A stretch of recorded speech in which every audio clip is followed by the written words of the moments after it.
তো ফিকা কেনা লাগছে না বেটা মানুষ কি খাবো জল জল লাগবে না বের হ আজকে খেয়ে দেখতে না আর খাবো না একটা খেতে দেয় দেখছি কেমন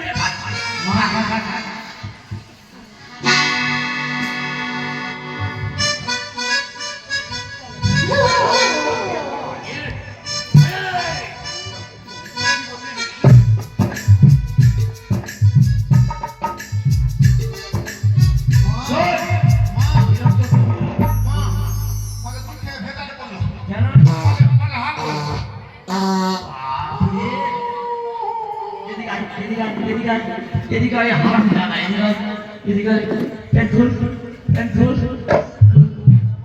হ্যাঁ বস ঘোরা ওই রকম ঘোরা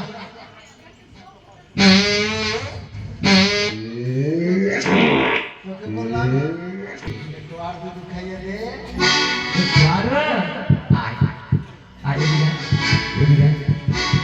এবার আমার ছেলেকে মেরে আমি ফেলে দেবো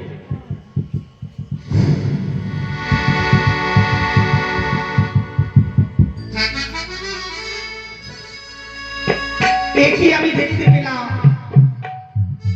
নেতুলা মাসি নিজের মেয়ের ছেলেকে মেরে ফেলে দিয়েছে। এবার দেখি তাই কি করে। সাউন্ড কম রাখছে আর একটি কম রাখছে ওরা সাউন্ড বস্ত্র রয়েছে এবার আমার ছেলেকে আমি জাগিয়ে দেবো তারপরে একখানা যে বস্ত্র রয়েছে মা দুর্গা সেটা পরে খেঁচে নিয়ে চলে যাবো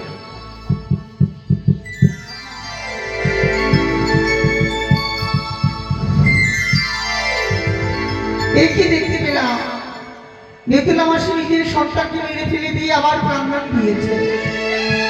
না না না সত্যি বলেছিল সেই মুনিবর সেই নেতুলা মাসি পারে আমার স্বামী প্রাণদান দিতে। তাই দেরি না করে আমি মাসিমা বলে তার চরণে আমি লক্ষ্মী যাব আমার স্বামী প্রাণ ভিক্ষা চাইব।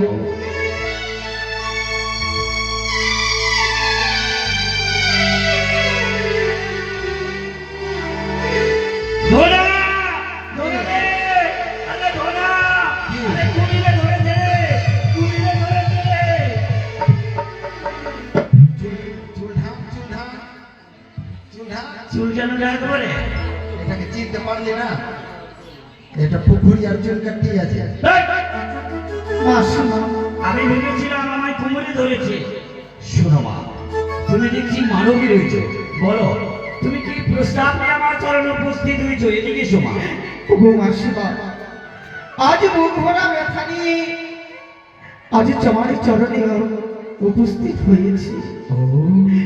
তাই এমন এমন কি ব্যথা নিয়ে তুমি উপস্থিত হয়েছো মা বলো তাই বলি তুমি শ্রবণই করো। আমি শ্রবণ করবো ও প্রাণের মাসি গো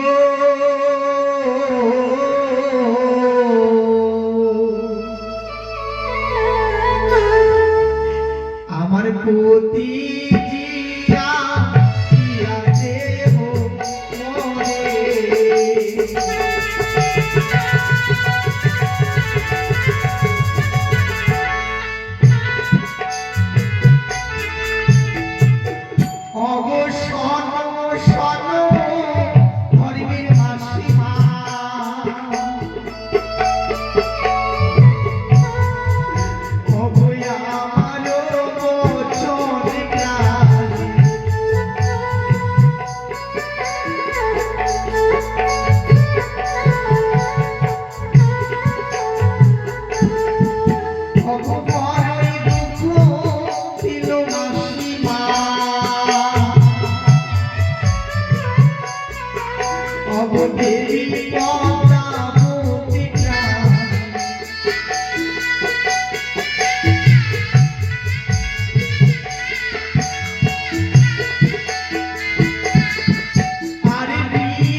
মা বিয়ে রাত্রে ছিলাম সেই বিয়ের বাসরি ঘরে, পদ্মারি নাগিনী এসে স্বামী নিল কেড়ে, এক রাত্র না করিলাম স্বামীর চরণ সেবা, ফুল সজ্জা রাতে সাজানো মা বিধবা। মা ওগো মাসিমা, তোমার আত্মপরিচয় মা, তুমি বললে না তোমার নাম কি? আমার নাম তোমার শ্বশুরালয় কোথায়? ওগো চম্পানি নগরে যে জমি শিরোমণি তারই কনিষ্ঠ পুত্র বধূ আমি, নাম আমার বেহুলা নাচনি। তাই তোমার স্বামীকে লোভ বাসনে করে পদ্মার কানে লাগে দংশন করেছে। হ্যাঁ ও অতি দূর থেকে তুমি দেখে হবে যে আমি নিজের ছেলেকে মেরে পুনরায় দিয়েছি প্রাণদান। হ্যাঁ মাসিমা, তাই অনুভব করে তুমি আমার কাছে উপস্থিত হয়েছো। উপস্থিত হয়েছে। শোনো মা, বলো আমি নিজেকে মারি নিজেকে বাঁচাই, আমি অপর কাউকে বাঁচাতে পারি না। এ কি বলছো মাসিমা? হ্যাঁ মা, আজ যদি আমার স্বামী তুমি প্রাণদান না দাও তাহলে আমি কোথায় যাব? আমি যে এই প্রাণী আর রাখবো না মাসিমা। না, না, না। মাসিমা, না না না, শোনো এখন যদি তুমি আমার সম্মুখে এই মা গঙ্গার জলে নিজের প্রাণকে বিসর্জনে দাও, তুমি যদি আমার সঙ্গে যেতে পারো তাহলে আমি তোমার স্বামীর প্রাণদানের ব্যবস্থা করে দিতে পারবো। বেশ মাসিমা, যেতে পারবে? আমি তোমার সঙ্গে যাব। অবশ্যই, তবে একটু দাঁড়াও না, আরেকটি কাপড় রয়েছে ওটা কেচে নি, তারপরে আমি চলে যাবো।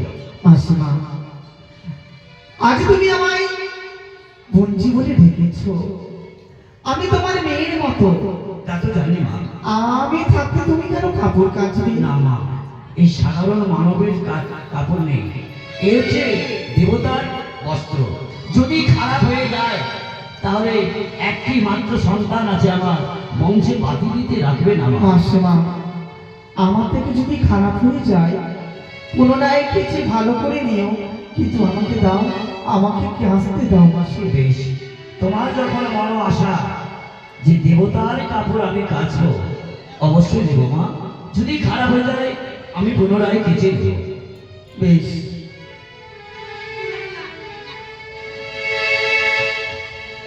এটি রয়েছে, তুমি নিয়ে যাও, এটাকে কেচে নিও।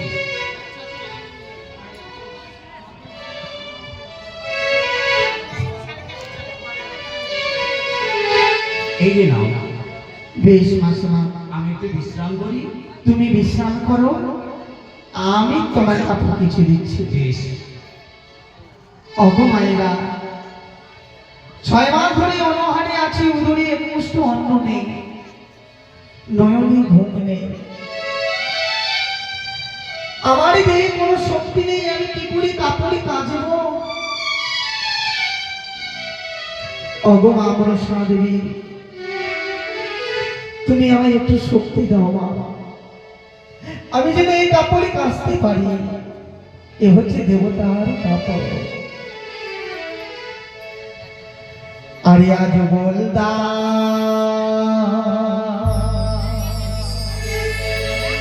সাজনে গদা বলদে গাড়ি,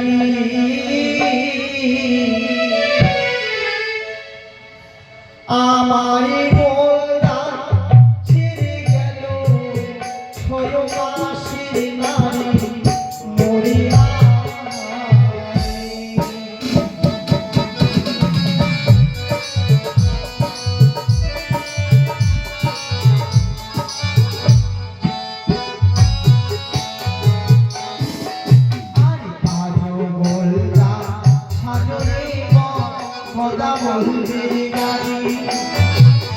আমার বলদা ছেড়ে গেল 6 মাসের নারী বলদা সাজনে।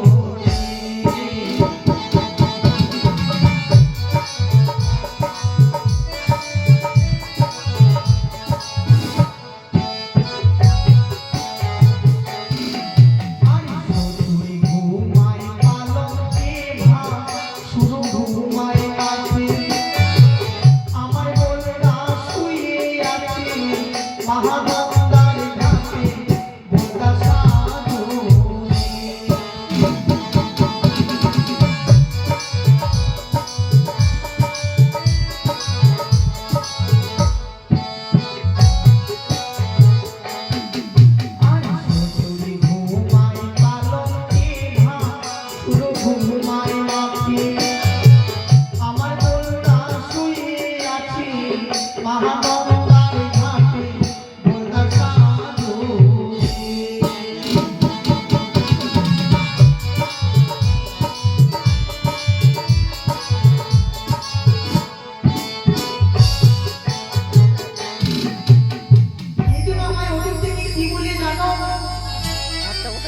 না কাঁদো কন্যা, ফিরে যাও বাড়ি। তোমার জন্য কিনে দেব ওকে পাটের শাড়ি, বললা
সাধো দেবদেবীর কাপড়। এই কাপড়ে আমার পরিচয় যদি আমি না দিই, তারা জানবে কি করে আমি দেবসভায় এসেছি। তাই আমি দেখবো এই স্বর্গমর্ত পাতালে যত দেবদেবী রয়েছে সবার যেন অঙ্কিত হয়ে যায় এই কাপড়ে। এই কাপড়ে লিখে দিলাম আমার শ্বশুর ঠাকুর পরিচয়, আমারই পরিচয়। জয় জয় মা মনসা দেবীর জয়। বলি মাসিমা, মাসিমা। হয়েছে মা? হ্যাঁ, এই যে দেখো সুন্দর কিনেছে। একই আমি তো জীবনে এত সুন্দর কাপড় কাচেনি মা। বেশ ভালো করেছ, চলো মায়ের আমার সঙ্গে এবার। বেশ। বলি মাসিমা, বলো। আমি যে মানবাসী 6 মাস ধরে ভেসে ভেসে এসেছি, সেই মানবাসটা কি হবে মাসিমা? শোনো মা, তোমার স্বামীর সমস্ত অস্থিগুলো গলায় মালা করে নাও, আর তার যে রক্ত রয়েছে তুমি নিজের অঙ্গে লেপন করে নাও। বেশ। আমি তাকে বীজ মন্ত্র পড়ে দেব, একমাত্র তুমি, আমি ছাড়া কেউ দেখতে পাবে না। বেশ, তাই হবে মাসিমা।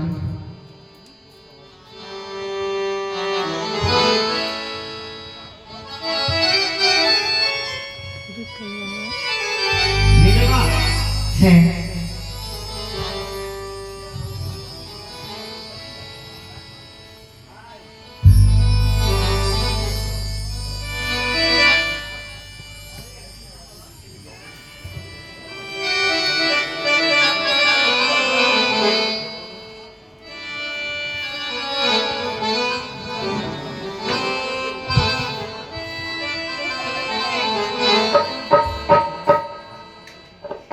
কয়েকটা ফুল দেন।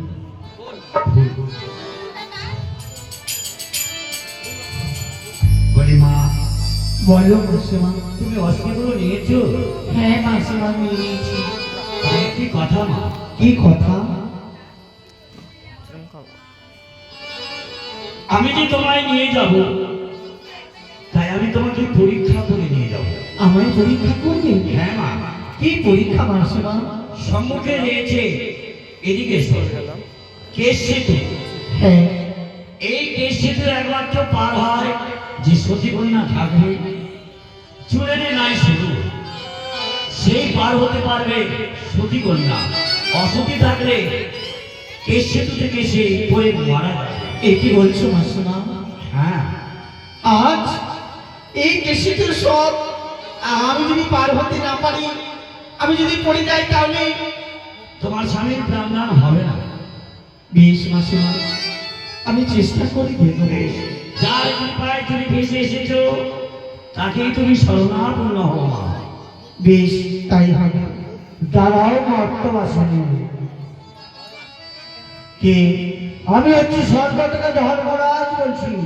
হ্যাঁ, ধর্মরাজের সেতু সবাই কিন্তু পার হতে পারে না। আমি পারবো। তার আগে কিন্তু রয়েছে তোমার পাপ পুণ্যের বিচার।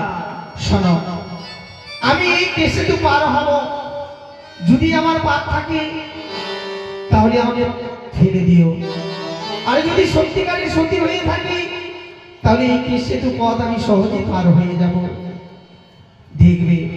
বেশ, তবে অগ মায়েরা এবং বাবারা সবাইকে বলছি, এ হচ্ছে ধর্মের ঘাট। একদিন সবাইকে মা এই ধর্মের কেসে তো পার হতে হবে। কিভাবে? যেদিন এই দেহ থেকে প্রাণ পাখি বের হয়ে যাবে, সবাইকে কিন্তু এই ধর্মের ঘাট পার হতে হবে। তাই আপনারা যদি চান যে আমরা সহজে পার হয়ে যাব, কিছু ঘাটে পার হতে গেলে কিছু কড়ি লাগে, তাই আপনারা সবাই মিলে এই সময় কিছু আমায় কড়ি দেবেন, আপনাদের ভগবান স্বর্গে জায়গা দেবে। জয় মা মনসাদেবী। আরে দুই ধারে দু ধর্মের কুটি,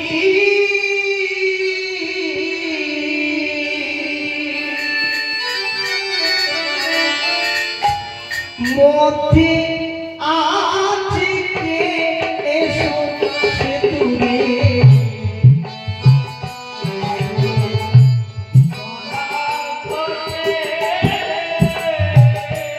জয় মা মনসাদেবী।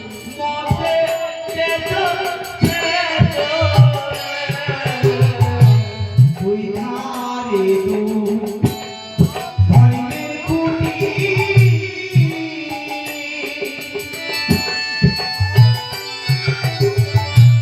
মধ্যে কে এসে সেতু রে। ওয়া মোরে কেমনে হইব সেতু পার হরে রাম মনসাদেবী।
আর প্রেমানন্দে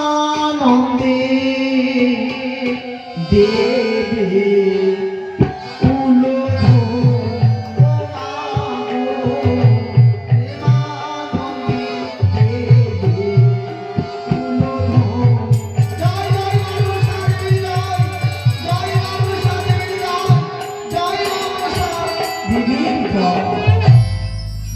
তুমি হলে সচিবালয়, তুমি স্বর্গ সভায় পৌঁছাবে। আসি সত্যি মা, সর্বমত্ত বাজারে ত্রিভুবনে এমন কারো শক্তি নেই যে তোমার শীতের সিঁদুরকে কেড়ে নিতে পারে মা। হ্যাঁ। তোমার শীতের সিঁদুর অক্ষয় থাকবে। তুমি আমার সঙ্গে চলো, অবশ্যই তোমার স্বামীর প্রাণদান হবে। বেশ, তাই হবে মাসিমা। এসো।